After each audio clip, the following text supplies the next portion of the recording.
And then comes the perfection of wisdom, which is also our true nature.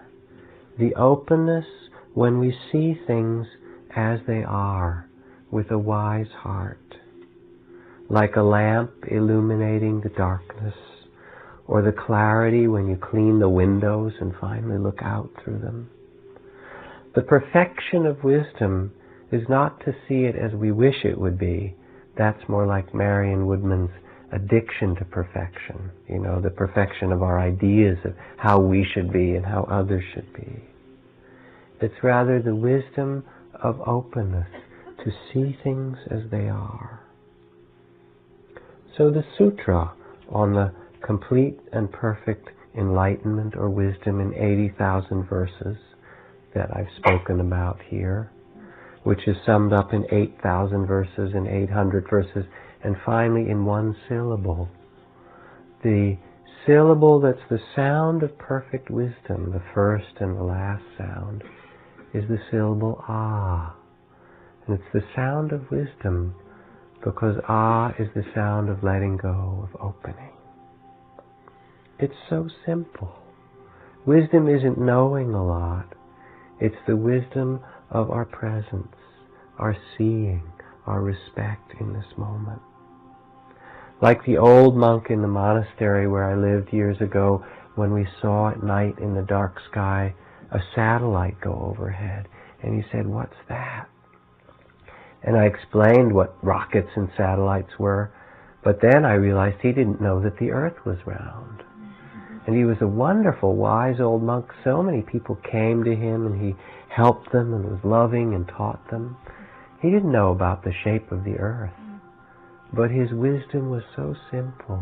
He knew what it was like to live a wise life with one another on this earth.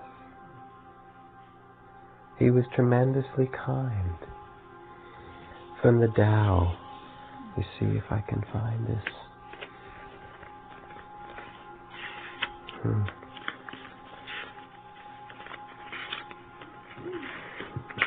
When people see some things as beautiful, other things become ugly.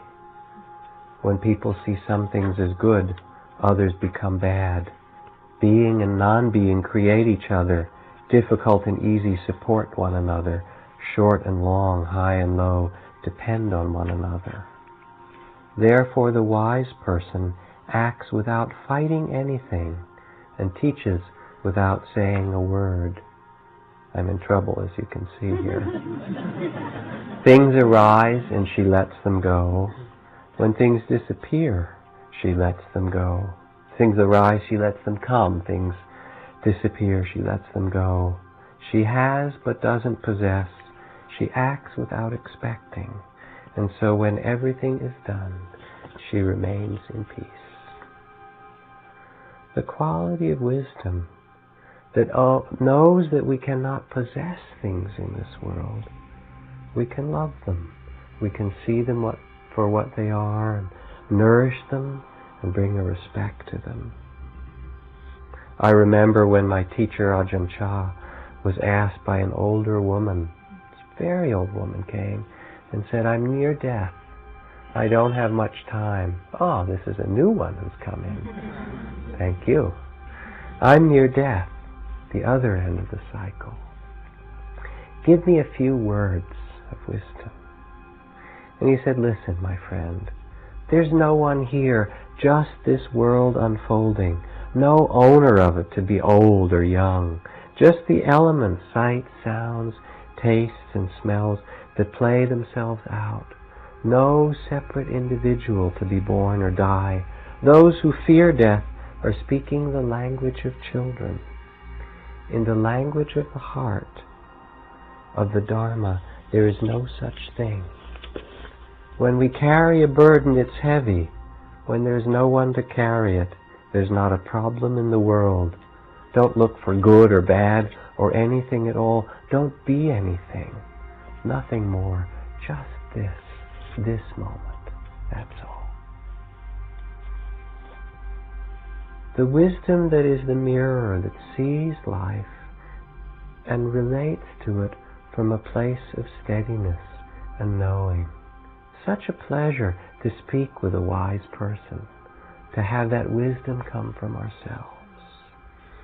But this wisdom is married with other qualities.